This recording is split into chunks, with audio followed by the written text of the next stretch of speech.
Well, thank you all. Thank you very much. Let me commence the proceedings by mentioning that the Boonwurrung are the Indigenous Australians of the Kulin Nation, and I am with the first inhabitants of the area that the Jewish Holocaust Centre is situated on. I wish to pay my respects to their elders past and present, and I also wish to pay respects and recognise the Holocaust survivors in the audience here today. My name is Warren Feinberg. I'm the Executive Director of the Jewish Holocaust Centre, and I have the great honour of emceeing this very special occasion with one of our very, very special survivors, Sarah Saaroni. I'd like to welcome Sarah and her family. I'd like to welcome Councillor Hyams, Councillor Pearl. There may be some other councillors here that I haven't seen and other members of Parliament, but let me welcome our official guests. Thank you very much for coming. Behind every good book, there are teams of people who assist with the editing, the desktop publishing, coordinating, printing. The organisation of this project was through the Jewish Holocaust Centre publishing house, which is headed by Julia Reichstein, who's also here today, and supported by a great team of volunteers and professionals, and I'd like to just thank them at the very outset. I now have another great pleasure, and that is to introduce Tosca Musique. Tosca is Sarah's Custodian of Memory. Tosca's been a guide here from 2015. Before Tosca came here, she had a very busy life. She was co-head at Beth Rivka Ladies College and head of primary at Bialik College. To ensure that the voices of our survivors echo loudly now and in the future, we have a very special project called the Custodians of Memory. And Tosca is the Custodian of Memory for Sarah Saaroni. It's a very important role because their job is to make sure that they learn the story of their survivor very, very well, and they keep telling the story into the future. So I have the great privilege of inviting Tosca to come and speak. Thank you. As Warren said, my name is Tosca Musique, and I'm a guide as well as being Sarah's custodian. I have been blessed with this role, which entailed preserving the voices of the survivors and keeping the stories alive and accessible to visitors and students, thus transmitting the survivor stories to future generations. It was important to me to know about Sarah's family before and after the war, together with Sarah's wartime experiences, as well as accompanying her in the museum, listening to her addressing school groups and making a note of her artefacts in the museum. Most survivors have recorded their testimony on film, and I was fortunate to view Sarah's and of course read her two books, Life Goes On Regardless and her latest, Hope for a Better Future. Life Goes On Regardless, Sarah's autobiography, describes a happy and carefree childhood in Lublin, her experiences in the Second World War in Poland and Germany, changing her identity twice, searching for her family after the war, the difficult journey to Palestine to join one of her surviving brothers, Gidal, life in the new state of Israel where she married Louis Saaroni and bore two children, and eventually migration to Australia in 1953, where she raised her family in Melbourne, as well as developing her career as a sculptor. Sarah's love for sculpturing was, I guess, innately in her. From early childhood, she loved to make things, and on her route to Palestine in Rome, she was so envious of people creating pieces and could spend hours just touching and feeling the exhibits. She had no envy of people who painted, only the sculptors. When she was introduced to the well-known Karl Doldig in Melbourne to mentor her, he gave Sarah only 2 lessons, as she felt that she and Karl were not a good match. She felt her work had to be exact and realistic, where Karl's, by this stage, had moved on from realistic pieces to what Sarah felt was abstract, and according to Sarah's words, rather primitive. Consequently, she virtually taught herself as she'd done in the past, with no formal training, learning mainly through her mistakes and finding her own way of overcoming problems. Carl could not comprehend that Sarah had never studied anatomy, as all her figurines were in proportion. In order to study the body, she spent many hours looking in the mirror, perfecting the measurement, and in fact, she only made use of a body once.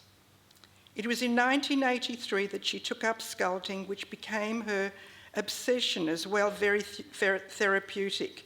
For the very first time, she could share her past with her loved ones in a small way without having to talk. Prior to that, every time she opened her mouth, something clammed up and seemed to choke her, and she became hysterical. She was no different to many survivors who couldn't talk about what they had experienced. Her creative expressions assisted her recovery, and after her husband died, she thought that if she died, her children and grandchildren would not have known about what had happened, so she decided to write her story. And only then she started to talk after her first book was published. The day she completed writing a book, she remembers vividly looking out of the window and noticing colour for the very first time. It was then she felt an enormous sense of relief that the burden had been lifted from her. Previous to that, everything appeared to be grey. Sarah felt so light, like a heavy load was lifted off her shoulder, and that was when she became free. When I guide in the museum and visit the children's section, I always point out to the students and visitors a bronze sculpture of Dr. Janusz Korczak, a paediatrician, author, and head of 2 orphanages in Warsaw. When the orphans were rounded up to go to the extermination Treblinka, Janusz went with them, even though he was exempt from going. I asked Sarah what inspired her to create this heart-wrenching piece, depicting Janusz holding, embracing, and comforting a dozen or so children in the gas chamber, knowing that too well she had never been in a concentration camp and that her obsession to create was from hearing many stories and seeing many images. Sarah was inspired to create this piece after hearing one of the survivors share with her that his job was in Treblinka was to remove the dead children from the gas chambers, and that's where he witnessed Janusz surrounded by the children, clinging to him as they were gassed. As Warren Feinberg, CEO of the Holocaust Centre, states in his introduction, that hope for a better future is a testament to the human spirit, to the qualities of fortitude, resilience, and resourcefulness in the face of adversity. And as Sarah often shares with students at the end of her sessions, and I quote, "I wasn't courageous, and if I had planned what I had done, I wouldn't have done all that I did. Everything was done spontaneously without any fear. I wasn't brave, I was petrified, and I was like an animal, acting instinctively and impulsively." Sarah also tells the students to have an open mind and think if it's the right thing to do. Is it because you were told to do it or you felt it was the right thing to do? Not the whole generation is guilty. In every nation, there are good people and bad people, depending on who's in charge. Always have an open mind. Her determination to survive by changing her identity twice, and her determination to pursue her passion of sculpting after her children became independent is evidenced by the fact that she wanted to do something for herself. She desperately wanted to sculpt, but was too ashamed at her age to attempt it, and even her husband was very much against it, as he felt that a grown woman playing with clay seemed such a childish whim to him. Throughout her entire life, she had compromised and given in to avoid arguments, but this time she refused to budge, and Louis reluctantly accepted her sculpting. The late Carl Dulding observed that Sarah's sculptures are like storytelling, serving as a medium to transfer memories.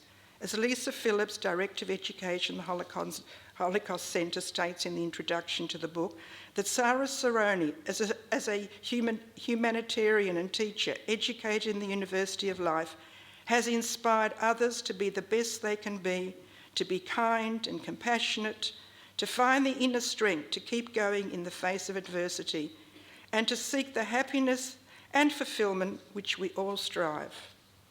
Through her work, Sarah's memory will continue to live. It is a great honour and privilege to ensure that Sarah's life's journey and story of her survival will be passed on. Thank you.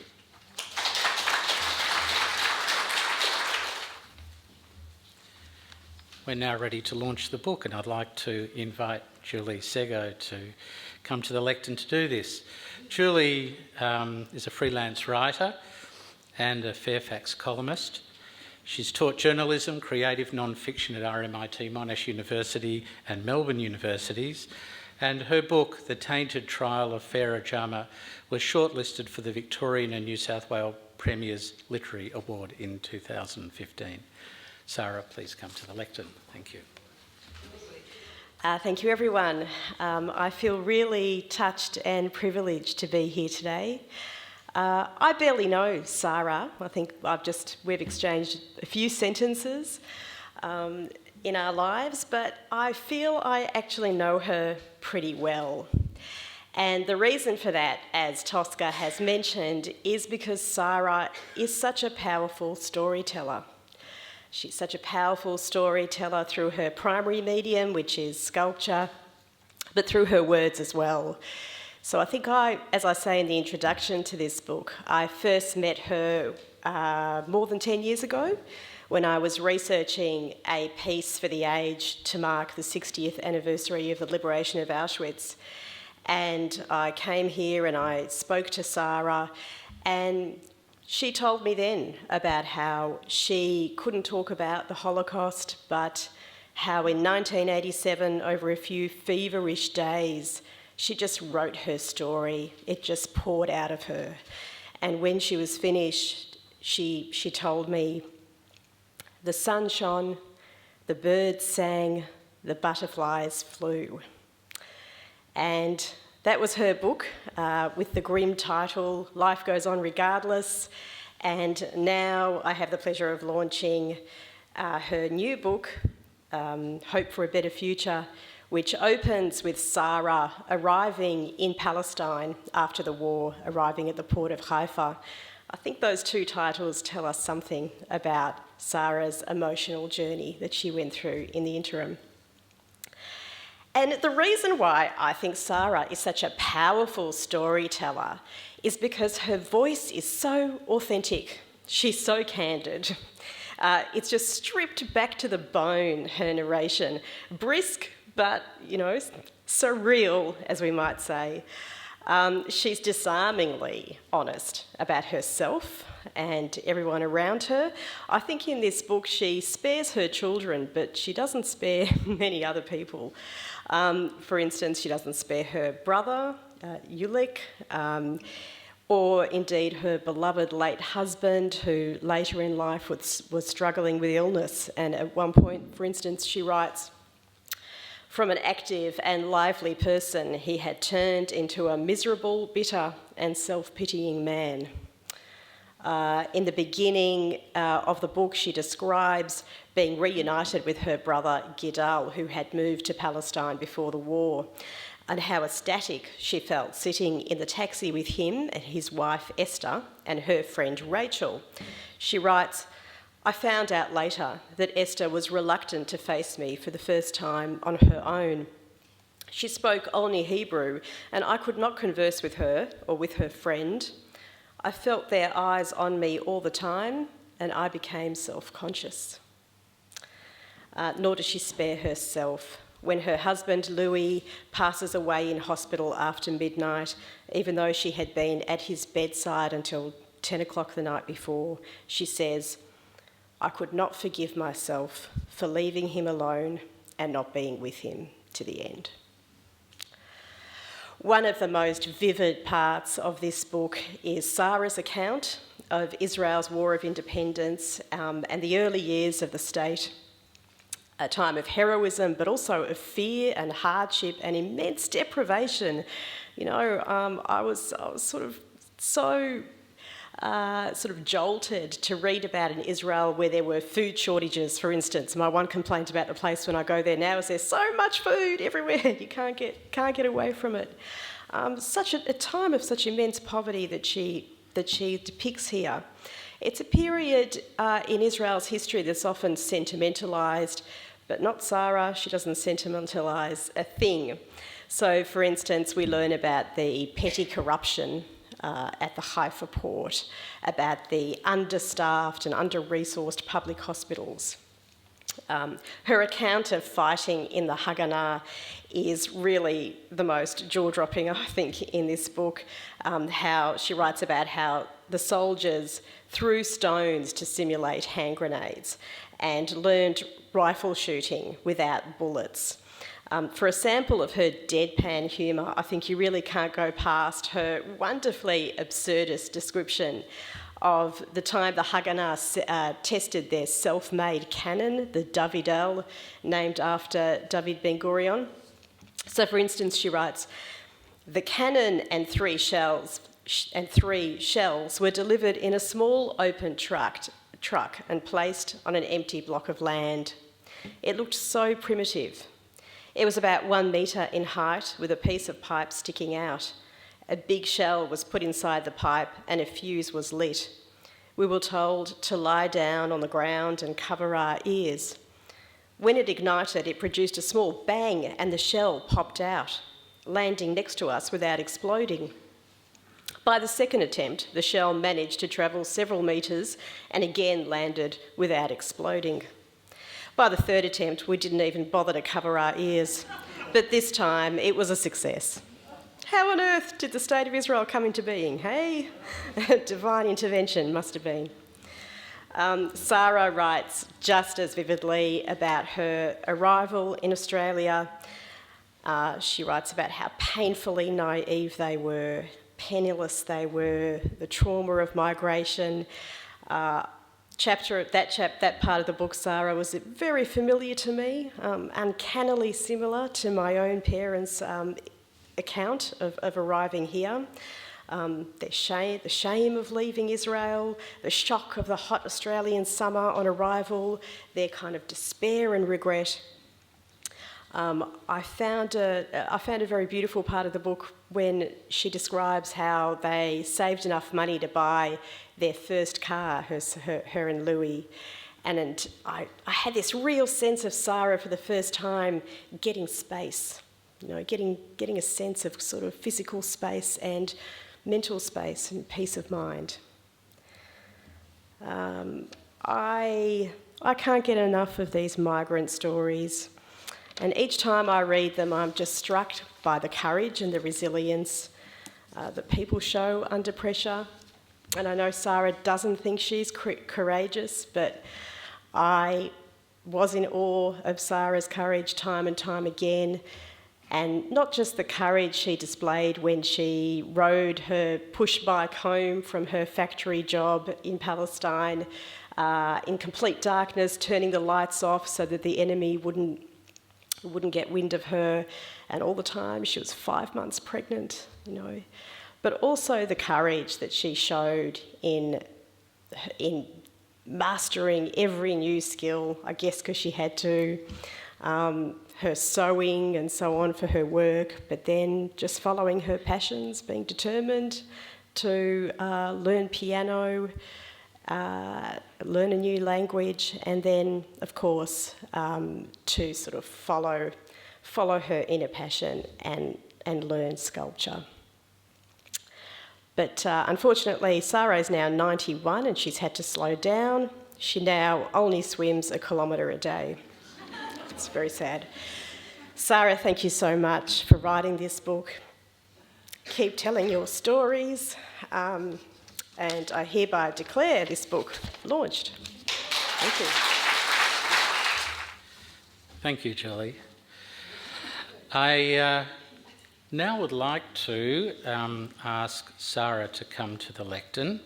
Sarah is an OAM, as many of you know. She's an author and a survivor and a guide. She's volunteered here for 29 years. Remarkable.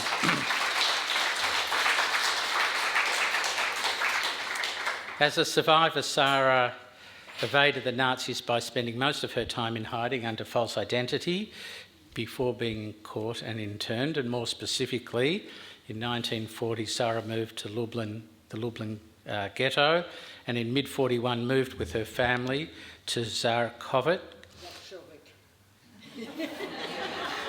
I knew I'd get that one wrong. I should have checked up. In autumn 42, Sarah went to Hamburg on false identity papers with a group of female Polish labourers. She worked in a village where she was discovered and interrogated by the Gestapo. She spent a month in jail before being sent on a transport to Majdanek. She escaped and went to Dresden and established a false identity. Sarah worked on false papers in Germany until liberation. Sarah is a gifted sculptor, a swimmer, as we've heard Julie mention, and an author. To learn more of Sarah's rich story, of course, you will have to read her book, and I now invite Sarah to speak. Thank you. I took a tape recorder and I started talking into it. But I had to stop to think about a word or expression, and in the meantime, the type was turning. So it didn't work. So I took a pencil, and it was everything written by hand. And I started to write. And I was sure that after 42 years of trying to, not to think of it, to black it out, I won't remember much. But the minute that I put the first sentence, not only that I remembered, I lived through it all over again. I saw everything in front of me. And it was coming so fast that I didn't have time to write. And I became obsessed with it. I had to get it out of my system. I couldn't sleep. I neglected the garden that was a pride and joy of my life. I neglected everything. I hardly cooked at that time. Sometimes I went to bed and suddenly I remembered something and I used to get out and write.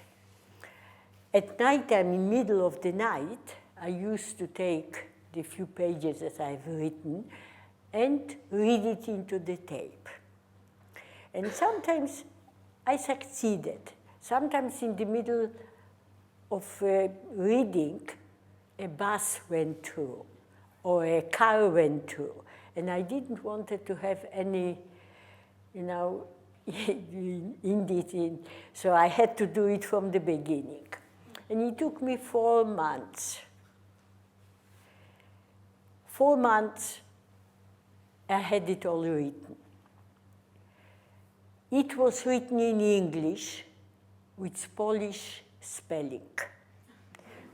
I'm sure no one would be able to read it, but I was lucky. I had a friend that his daughter had a computer. So I gave her the tapes, and she put it on the ears, the phones, and she was typing. So she took out all the things that I didn't write correctly. And now that was one step. When I got it back, I started to correct it. Because it's different when you hear, when you read, when you say, but when you see it on paper, you see that the sentence is not as it should be. Or so I started to correct it. Then a friend, one told me you need to have it edited. So I took the first chapter. First, I gave it to my daughter-in-law, to Dorothy. I said, can you correct it, please, for me? She took a red pen, and she started. No, you don't say it like that. It has to be like that. When I took it home, I saw red in front of me. It was perfect English. but it wasn't my voice. She was telling my story. I tried again. There was from a Jewish news, he worked there. I don't remember his name. And I had with him one session. And the same. He was telling my story, not me. Then I had to find a publisher. My friend Maria Luit gave me a list of all the publishers. I had 5 or 6 copies, and I was sending them all around. And it took time until I got back answers. And everyone said it should be published, but you know, the population in Australia is too small, and too many books about the Holocaust came out, try somewhere else. And it took me 2 years. And every time I got it back, I sent it to somewhere else. You know, I had the list. Then I got a letter from Nick Hudson. And he writes to me, oh, what a story. I read it from beginning to end in one setting. It should be published. And again, he started the death and population. We are trying to find a way around it. Try somewhere else. But if you won't succeed, come back to us. So I took the manuscript, went straight back to him. And I said to him, Mr. Hudson, please, if you will tell me it's no good, I can understand it. I am not a writer. But everyone says it's good, so what should I do? How can you help me? So he said to me, as an autobiography, I won't publish it. Because if I will publish it and put it in the bookstores with other autobiographies, now who will buy your autobiography? Who are you? Who knows you? The only thing I can do is to take out the war years. Then it became a history. He said schools might be interested. You will have a wider field. I wasn't very happy about it. But what can I do? So we decided, okay. Now I was sitting with him, he started to take out things. I was fighting with him for every sentence. One day we were sitting for 7 hours that day. By the end he said, look, I don't want to publish it. I don't want. I said, look, you don't have to publish, but I want you to understand why you can't finish it when the war ended and I went home. I didn't have a home. I wasn't welcome there. When I arrived in Palestine, then I felt that I came home. So he said, no, maybe you are right. So he published it. And the other part I kept in the cupboard till now, until the Holocaust Museum decided to publish it. So I'm very thankful to them. So that's in short my experiences. I can go on talking, but thank you very much again for coming. I had a very, different life than normal. I went to hell, I went to hard times and good times and happiness. And I managed to achieve so much that I never even cared to dream of it. Would you like to tell us a little bit about your childhood? Beg your pardon? As a child? Yeah, where you came from, what background you had? Oh, I was the youngest of 4 children. Yeah, it was a big difference in years. So I was the baby at home, and they kept me as a baby. When the war started, I was 13, but believe me, that Today, the children of 7, 6 knows more than I knew. I was really a child. And when the war started, I had to grow up in a hurry. Sarah, thank you very much, but please don't leave the stage here because what I think we'd like to do now is, of course, invite everybody for some afternoon tea. Sarah's going to do some book signings, so she's going to be busy. But I thought maybe if we had Julie and Tosca come up for a photograph, that might be lovely for us. So